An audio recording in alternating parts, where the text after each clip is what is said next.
sommes le dimanche 12 février, bienvenue dans cet espace qui nous a accueillis toute la semaine, dernier jour d'ailleurs à passer ici au Palais Nicaïa, en bas de cette scène, face à ces gradins qui accueillent régulièrement des milliers de spectateurs, dont vous peut-être prochainement pour un des spectacles à venir ici.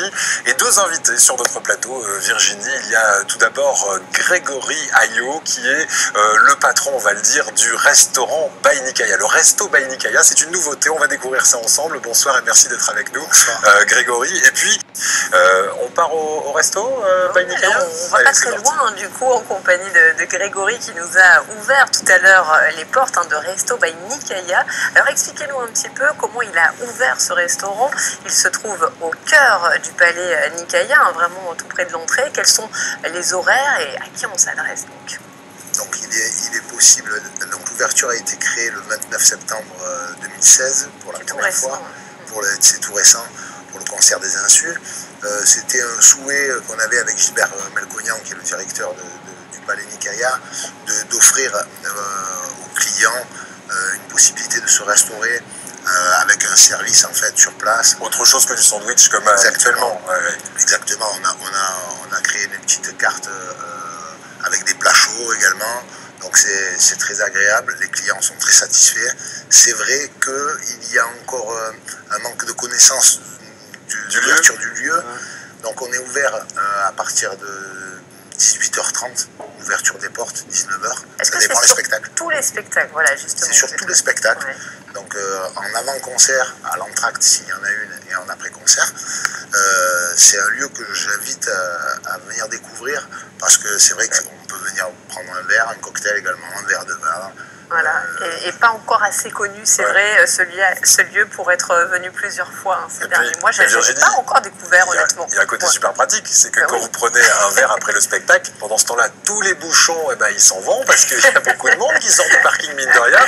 Vous partez une heure après, vous avez la route à vous, tout va bien. C'est pratique aussi. Bonne idée, à condition de boire avec modération. Évidemment, comme toujours. Quelle est l'ambiance qu'on va trouver dans ce resto By Nicaïa? Et la carte, elle est composée surtout de tartines, c'est ça, j'ai l'impression? Voilà, on a composé cette carte, évidemment, qui peut avoir une thématique différente par la saisonnalité, mais c'est vrai que actuellement on est parti sur des belles tranches de pain de campagne avec quelques accompagnements.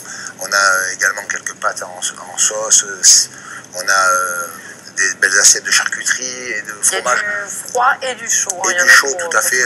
On est dans la convivialité, dans le partage en fait. C'est de venir l'idée est de venir entre amis pour venir déguster une assiette, prendre un verre. Et c'est vrai que ça plaît beaucoup. On utilise également une vaisselle biodégradable qui est tout en bois. Ah oui, alors expliquez-moi parce que j'ai pas. On a fait le souhait. C'est vrai que la difficulté d'une cellule de lavage était assez compliquée par rapport à l'espace où on a de fabrication. Donc on a le souhait d'avoir commandé de la vaisselle, tout ce qui est assiette, tout ce qui est couvert, tout ce qui est serviette, et tout en palmier, en bois. Donc ça permet aussi de ne pas avoir de vaisselle, mais pas être non plus dans du plastique. Exactement, traditionnel, où tout le monde est très sensible. C'est original. Et en plus, la déco, j'allais y venir, j'ai l'impression que c'est pas mal de choses récupérées. Oui, voilà, on a fait une petite déco décalée avec des salons.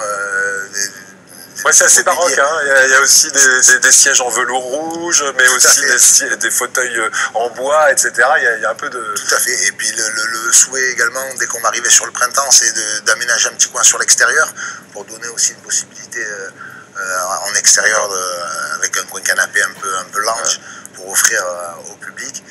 Et dans l'avenir, évidemment, tout dépend comment on va c'est de créer une ouverture un petit peu plus tôt pour donner accès par le restaurant. Et c'est le souhait. En primeur, exactement. En place à l'intérieur. On va se laisser une saison pour faire un point complet et peut-être offrir la possibilité aux clients de pouvoir se rendre vraiment avant spectacle, à partir de 16h, pour venir se poser. Et passer éviter les bouchons, éviter un bon moment de la journée avant le spectacle. Alors ça, c'est pour le public qui vient assister au spectacle. Et Grégory, vous vous occupez aussi du côté VIP. Ça fait pas mal d'années que vous gérez ce point-là. Il y a une centaine de personnes, vous m'expliquez, qui travaillent à vos côtés. Et quelles sont vos plus belles rencontres? Et c'est quoi d'abord de s'occuper de l'espace VIP? Alors c'est d'accueillir, il est possible via le Nikaya, le site Nikaya, ou pour des entreprises ou pour des particuliers, d'acheter des passes VIP qui donnent des accès à de très jolies plages dans la salle. Et ils ont accès à un cocktail qui est réalisé par nos soins, où c'est voilà, vous mettez en quatre pour eux. Exactement. Les entreprises VIP pour les spectateurs. Donc c'est pas pour forcément les vedettes. Vous les côtoyez un petit peu, vous, les vedettes en backstage? Écoutez, ça nous est arrivé de les côtoyer parce qu'on a travaillé sur plusieurs gros événements, comme tout récemment le concert de Coldplay qui s'est passé au mois de mai. Alors figurez-vous que là ils ont eu juste un concert mais privé en avant-première, c'est ça, la veille. À la répète. Oui, je l'ai entendu jusqu'à chez moi, j'habite loin. On a eu un avantage qui était exceptionnel parce qu'ils étaient en toute détente, c'était leur première tournée mondiale, leur premier show, et on a eu le concert en intégralité la veille du show au Palais Nikaya. Il n'y avait pas de feu d'artifice. Alors oui, il y a eu même le feu d'artifice. Ils ont même essayé les feux d'artifice. Ils ont même essayé les feux d'artifice. C'était la totale. Et puis sur un autre un petit peu plus ancien, tout à fait. On avait fait YouTube, on avait fait ACDC aussi, qui restera un souvenir mémorable par le déluge qu'il y avait pu avoir ce soir-là. C'est ça, vous m'avez dit, c'est le pire souvenir, mais en même temps, le concert était génial. C'était génial. Alors c'est vrai que pour le travail, étant donné qu'on a pas mal d'appareils électriques, tout ça, c'était un petit peu compliqué. C'était en octobre 2015.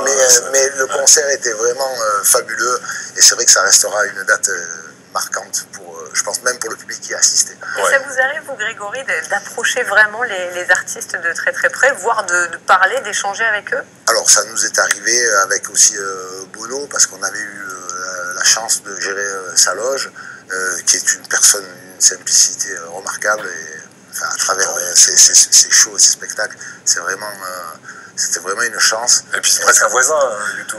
Oui, c'est vrai que sur la Côte d'Azur, il est pas très loin, parce que je crois que c'est vers Aise qui domicilie. Donc c'était vraiment des gens touchants, et encore une fois d'une toute simplicité, très agréable. Comme les vrais grands. Merci en tout cas de partager vos souvenirs avec nous, Grégory. Et dans un instant, nous on retourne au musée Escoffier avec Emma Simanski. On vous dit